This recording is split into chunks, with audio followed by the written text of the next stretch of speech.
ministre de l'Énergie, du Pétrole et des Mines, Monsieur le ministre de l'Intérieur, Monsieur le ministre de la Santé, Messieurs les ministres de la Santé, des Infrastructures, de la Jeunesse et des Sports,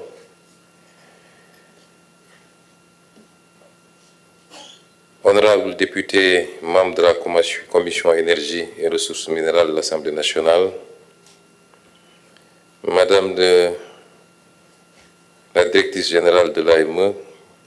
Mesdames et Messieurs les directeurs généraux, directeurs nationaux et chefs de service,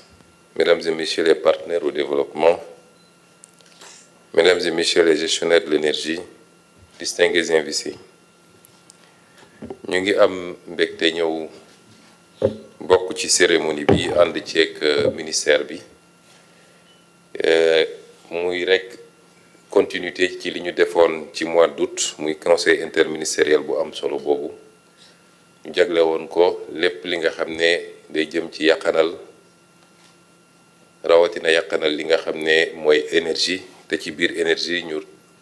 ràññee ci li nga xam ne mooy courant bi. lu am solo la ci ñaari fànn bi ci njëkk mooy bu dee jotaay bi ñu am tey dañ ko jagleel dañuy jëfandikoo ci énergie courant ci biir administration sànq dama laaj ministre bi ne ko 71 milliards yi ñuy wax est-ce que administration centrale dong la wala dañuy jël mboolem administration yi muy administration décentralisée également waaye madame la directrice générale bi muy def présentation tontu na ci laaj bi kon dañ ko jagleel rek di jëm ci administration muy fànn bi njëkk bu am solo ndax boo buggee jiite nit ñi woo leen ci dara ñu wuyu si la il faut nga njëkk a joxe exemple bi mënuñu bëgg sénégalais yi góorgóorlu ci yaxanal lépp luy consommation de manière générale ba pare ñu gis ñoom ni administration bi nga xam ne ñoom la fi teewal te ñoom ñoo koy financé ndax ñoo koy jox budget bi muy fonctionner administration boobu bañalul boppam dara moo tax le programme de rationalisation des dépenses de l'administration dafa nekk au cœur de notre action yàq bi ci administration bëri na ñu yàgg koo joytu ndax nag nekkoon nañu au fonctionnaire nekk ci biir administration bi 2018 bi may présenté sama livre en tant que candidat à élection présidentielle am na chapitre entier boo xam ne maa ngi ko jagleeloon ci yàq bi nga xam ne am na ci administration muy loo xam ne du lu ma kenn di nettali lu ma teg sama bët la en tout cas fi ma nekkoon di fa liggéey ci matériel bureautique mobilier bi ci consommation carburant ci njëndum oto ci dagg ay billets di voyager tukki yoo xam ne amul réew mi benn njëriñ ñaare ci ni ñuy jëfandikoo courant bi ak ndox mi ci biir administration ma bindoon ni am naa yaqin ni ci loolu rek mën nañ ci def ay économie yoo xam ne ay dizaines wala ay centaines de milliards lay doon buñ ci góorgóorloo tuuti moo tax bi ñu ñëwee it bokk na ci suñu yitte yi njëkk ay weer ci gannaaw am na circulaire bu ma génne woon mu am nag ñu ko bëggoon soofantal mooy ñi nga xam ne ñoom seen conception ci état conception jouissance la mooy li madame la présentatrice wax léegi rek lañ dul def seen kër wala duñ ko permettre jàpp nañ ni tant que alalu mbooloo la war nañ ko mën a def moo tax ci circulaire boobu ma joxoon ndigal ñu rationaliser yu bëree bëri ba ci yi ñuy jëfandikoo ci imprimante bureau boo dugg bëgg faa fekk imprimante te réew ñu ëpp doole foofu di réew yu développé dañuy am benn unité centrale kenn ku ne ñu connecté ko kenn ku ne mën a lancer à partir de ton bureau machine à café yeeg frigo bar yeeg yooyu yëpp facteur de consommation yu am solo la te bokk na ci liy yokk consommation administration waaye ci suñu comportement aussi suñuy habitude sànq ministre daf may déey dara ma ne ko yow dafa mel ni dangaa bëgg a anticiper ci li ma bëgg a wax waaye dañuy joxe misaal rek est-ce que salle bi ñu nekk di def waxtaan bi tey waroon nañ fi taal lampe gëm naa ni suñu xëccoon rideau yi rek salle bi leer nañ soxlawul taal lampe ñu ngi 8e étage au mois d'avril à Dakar il fait pas chaud bu ñu ubbi woon fenêtre yi peut-être du jël taal climatiseur ay réflexe la parce que ñun ñoo ne dañuy def des bâtiments intelligents jël bâtiment bi yëpp def ko vert mën na am inconvénient surtout en période d'été parce que vert bi day jàpp tàngoor bi rejeté ko ci biir waaye mun na doon avantage ci période yi ñu ne muy ay réflexe yu ñu war a am man kay ku demoon sama bureau 8e doo fekk climatiseur tàkk fa doo fekk lampe tàkk fa mais loolu réflexe la bu ñu war a am ñun ñëpp parce que ku mu doonoon sa kër nga dugg ci biir kër gi ci waxtu yi mu mun a leeree nii gëm naa ni doo ko taal lampe kon c'est de petits réflexes yoo xam boo ko additionné au finish c'est des milliards et des milliards d'économies pour le pays ñu war ko mun a réorienter vers des secteurs qui en ont besoin la santé l'éducation les infrastructures mauvaise habitude yooyu mooy andi situation bi ñu gis consommation bi bëri na léeg-léeg état bi du ko fay andil Senelec ay problème monsieur le DG du ma weddi ñuy daw ci gannaaw ay factures léeg-léeg ñu ne nañu def ay convention de dette croisée parce que ñoom it amel nañu état bi fiscalité wala leen waaye jàpp naa ni bu ñu xoolaatoon loolu rek bañ koo soofantal dina doon lu am solo bu boobaa nag war nañoo mun a wëlbatiku jàllale ko it ci société bi parce que gëm naa ni kër gu ne war na am un gestionnaire de l'énergie de la maison ñun de bi ñuy nekk ndaw les parents étaient très regardants ci yooyu buñ ñëwaan fekk robinet bu ñu tëjuñu ko bu baax muy tokk-tokkal defe naa ñëpp la ñuy aligné temps ba ñu ne kii moo mujjee ci robinet bi la même chose nga ñëw fekk kër gi néeg bu kenn newul lampe bi tàkk wala ñu bàyyi télé bi noonu wala yu mel noonu kon suñ ko defee ci commencé ci administration centrale administration de manière générale liñ ci jublu mooy war a gën a mën a lay bu ñu jàkkaarloog ak askan wi soññu leen ci habitude yooyu moo tax ñu ngi féliciter madame la directrice générale de l'AME ci liggéey bu rafet bi mu def ak gain yi mu ci commencé am may dalal xelu madame Senghor ne ko ci wàllu yaxanal ak wàllu gestion bu rafet man jigéen ñi laa ci wóolu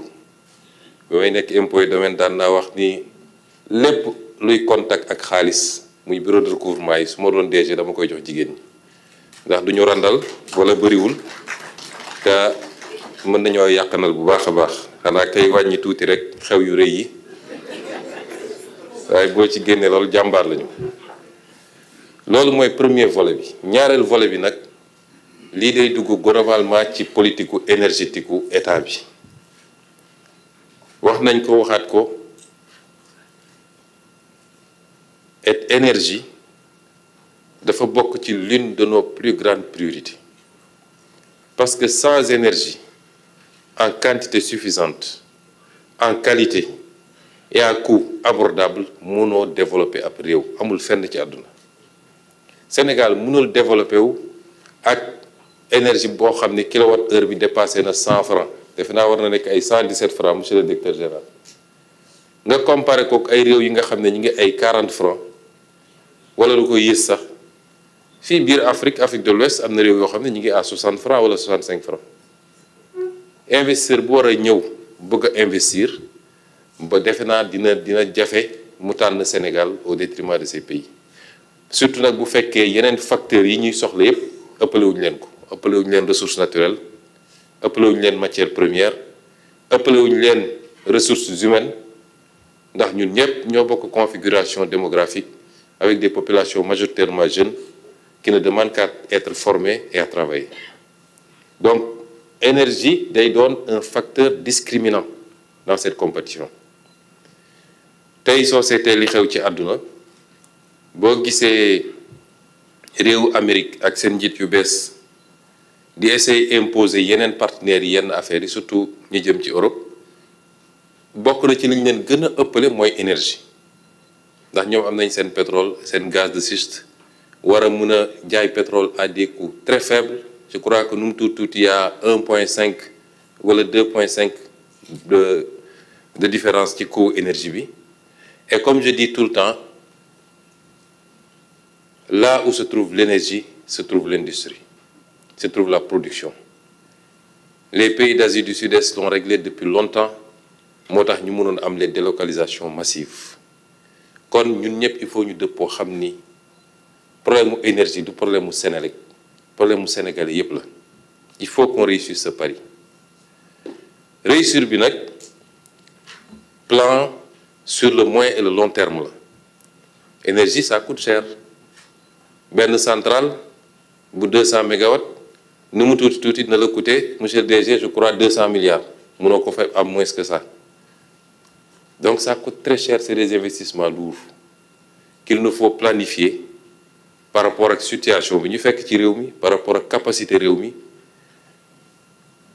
Dans un partenariat public-privé peut-être qu'il faut revoir et rénover parce que li ma wax rek énergie c'est un secteur de sécurité nationale munoo ko bàyyi ak ay nit ñu koy pamti di xuloo di xeex di tëjante kaso di génn alors que ci jamono jooju les ministères de l'énergie programmé woon pour ñu mun a faire face à nos besoins bañ a nekk dans des situations de délestage fii ak ay weer yu néew il fallait que yenn centrales yi mun a commencer marché tey yéen a ngi gis bateau bee nekk fële solution bu baaxul ci Sénégal fii lañ ko fekk ñu ñuy jaay énergie bi à plus de 110 ou 115 francs le kilowatt-heure lii du solution kon c'est une planification dans le temps tey boo amoon moyens yi sax mënoo tabax une centrale sérieuse à moins de 2 ans ou 3 ans soo commencé woon léegi teg première pierre bi ci diggante boobu lii ñu wax ni dafa am solo planification nee nañu à l'horizon 2050 suñu objectif c'est d'atteindre 10 000 mégawatts-heure 10 000 mégawatts tey ñu ngi à moins de 2 000 mégawatts la ñuy produire au Sénégal compte tenu de certaines solutions yoo xam ne ñëpp xam nañ ni du solution kon loolu ñu war a def étaler ko dans le temps il faut que ñun ñëpp ñu accompagner ko mooy ñu méngale suñu consommation adapter suñu consommation ci planification stratégique boobu di dem ndànk-ndànk énergie il y a les énergies non renouvelables tey Sénégal yàlla wërsëgal ñu tuuti pétrole ak tuuti gaz wax naa ko waxat ko il faut que le peuple accompagne ce mouvement il n'est pas question que la malédiction des ressources naturelles bi ñu yàgg wax Afrique pour man la malédiction des ressources naturelles c'est pas guerre yi muy andi de loolu lu garaaw la d'accord mais li gën a garaaw ci malédiction bi mooy nga toog ci ressource naturelle te bénéficier wu la ñu koy exploiter di ko génne te yow bénéficier wu la loolu mooy malédiction ressources naturelles moo tax suñu option indépendamment la ñu fi fekk ci ay contrat yoo xam ne signé nañ ko ba pare te mu engagé état ak état bu munti doon ñoo ngi ci jéego yi ak liggéey yi pour réapproprier wu suñu ressources yooyu ba la ci ëpp des biir réew mi bu ko defee ci ressources renouvelables yi l'option étant d'aller vers le gaz nga xam ne parmi les énergies fossiles je crois que c'est l'une des moins polluantes en tout cas ñu fexe ba ak gazoduc bi fexe ba andi gaz bi fii la ñu war a bëgg a def lu niroog Ndar énergie centrale Ndar énergie wala West Africa énergie ñu def ci yeneen ak yeneen yu bari ci réew mi ba am la ñu soxla suñu consommation wala sax ñu excédentaire ba mën a doon un pays exportateur te lu mën a ne la parce que xam ngeen ni ñi la ñu wër yépp ci ay dëkkandoo kenn mënalu ci boppam ci énergie fi mu toll nii mu des les énergies renouvelables par rapport à notre modèle de développement moo doon des énergies propres des énergies en tout cas plus propres que les énergies fossiles ñëpp xam nañ nit du lu yomb a développer parce que soo seetee ci benn critère rek mooy li mu laaj ci superficie su ma juumul pour faire un mégawatt je crois qu'il faut 1 hectare kon tey soo bëggoon def centrale 500 mégawatts il te faut 500 hectares donte léegi am nay technologie yu bees yoo xam ne mun na permettre ñu suspendre ko yu demee noonu waaye ba léegi dina limiter activité yi kon c'est les énergies sur lesquelles nous avons fait nos options am na yu bëri yoo xam ñu ngi ciy liggéey offre yi bëri na ministre bi mu ngi ciy liggéey ànd ceeg DG Senelec ak tous les techniciens waaye gëm naa ni mënul permettre peut-être ci mix énergétique bi à tout casser mën na représenter 25% ou 35%, mais ça va être très difficile mu weesu loolu dëgg-dëgg léegi nag planification boobu ñuy def di ci liggéey war ci ànd ak ñëpp fi muy amee solo mooy ñu partager kook askan wi réew balaa muy mun a dox mooy li ëpp ci réew mi parce que ñëpp mënul nekk waaye ñi ëpp ci réew mi bokk gis-gis ci fu ñu bëgg a jëmale réew mi ñu xam lan la loolu laaj ci doxalin ci comportement kenn ku ne la nga ca war a def nga def ko loolu nag mi ngi doore ci lii ñu wax nii ñuy soññ suñu bopp di soññ gouvernement bi di soññ mboolem seen administration waaye du ñu yem ci soññ dinañ ci veiller particulièrement waaye lu weesu loolu ñuy soññ askan wi yépp nag ñu ñëpp ñu ànd góorgóorlu te xam ni sakkanal dafa bokk ci suñu aada dafa bokk ci suñu diine boo jëlee diine islam dañ la naan noo barile walladina ida anfaqu lam yusrifu walam yaqturu wa kaana bayna dhalika qawama ñi nga xam ne bu ñuy dépenser duñu xaabaabal waaye duñu nay trop dañuy nekk ci digg doomu bi ñu jàngal ñu ni boo amee lu bari xaaj ko ñett lii nga dundee ko lii nga def ci luy jëriñ nit ñi la ca des nga denc parce que ëllëg mat naa sóoraale épargne ku la ne bokk gëpp dëppool ak diine non nañu lekk yépp yàlla baax na ëllëg yàlla waxul kenn loolu boo jëlee diine chrétienne même chose bi la wax moo tax boo seetee suñu mbokk chrétien yi liggéey njëkk a gis mooy sobriété humilité doo gis yenn extravagance yi ci ni ñuy consommer suñuy mag balaa ñuy wax diine ci suñuy aada noonu lañ doon doxee ci ñuy société consommation ñu am ci ànd seeg sobriété kon soo dëppalee li ñu bokk yépp ñun ci culture ak ci diine nga boole ko les réalités socio-économiques et surtout économiques et les enjeux géostratégiques du monde ce que ça nous demande ce que ça nous impose rawatina ñun ñi nga xam ne réew yu ndóol lañ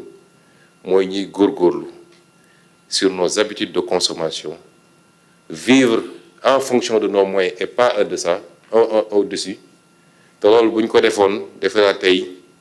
du ñu toog naan am nañu dette cachée de 7 000 milliards ci réew mi wala lu ko ëpp kon ñu ngi leen di gërëm di leen sant asalaamaaleykum